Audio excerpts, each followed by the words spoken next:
उपसभापति महोदय, सबसे पहले तो मैं आपके प्रति कृतज्ञता प्रकट करता हूँ कि आपने इस विषय पर मुझे बोलने का अवसर दिया। आज इस विषय का महत्व और बढ़ गया है क्योंकि पिछले साल देश के 12 से भी अधिक राज्यों में सूखे का प्रभाव रहा और 3-4 राज्य पूरी तरह से बाढ़ से ग्रसित रहे। महोदय, उसका दुष्परिणाम न अभी देश पर से समाप्त हुआ है, न उस इलाके के किसानों पर से समाप्त हुआ है। एक बात का मैं और उल्लेख करना चाहता हूँ कि एक के बाद एक कई घोषणाएं की गई। जैसे अभी मंत्री महोदय ने कीमतों में वृद्धि की घोषणा की। मैं बैठे बैठे उन दरों को देख रहा था। मेरी एक बात समझ में नहीं आई कि भारत की कृषि में जूट और पटसन का कोई स्थान है या नहीं है।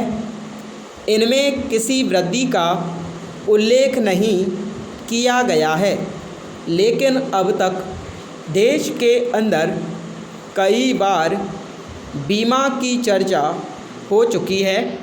मैं आपसे कहना चाहता हूँ कि जिस प्रदेश से मैं आता हूँ उसे बाढ़ ने 3-4 बार बर्बाद किया है और अभी इसी साल 5वीं बार किसानों को मार्च और अप्रैल के अंत में ओलों ने बुरी तरह से बर्बाद कर दिया है।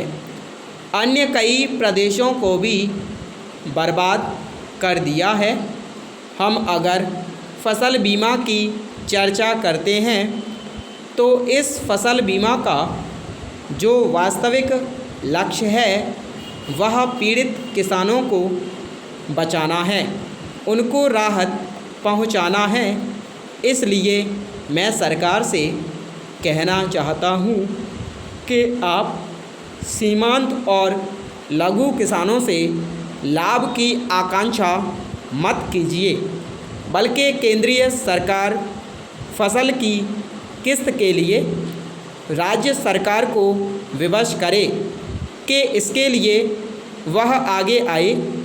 महोदय, देश का जो किसान है उसमें से लगभग 80% किसान सीमांत और लघु किसान हैं और केवल 20% किसान ऐसे हैं जो लघु और सीमांत किसानों के ऊपर हैं।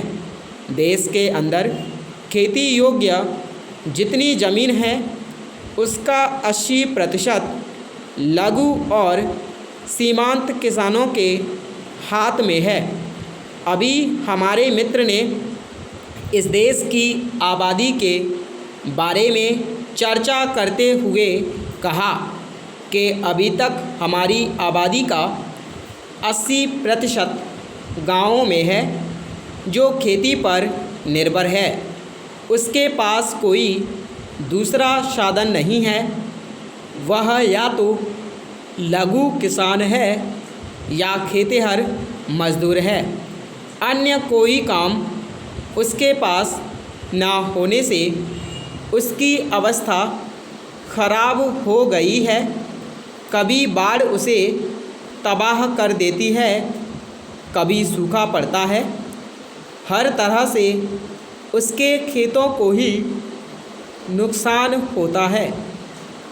किसान बीज लेकर गया, खेत में डाला तो सूखा पड़ गया। फसल अच्छी हुई तो बाढ़ आ गई, खेत डूब गया, घर भी डूब गया। इस प्रकार किसान ऋण के बोझ से परेशान है और वह आज आत्महत्या करने पर विवश है। सचमुच में अगर आप किसानों को बचाना चाहते हैं, उनको आगे बढ़ाना चाहते हैं, तो मैं निवेदन करना चाहूँगा कि आप इस पर विचार करें। स्टॉप।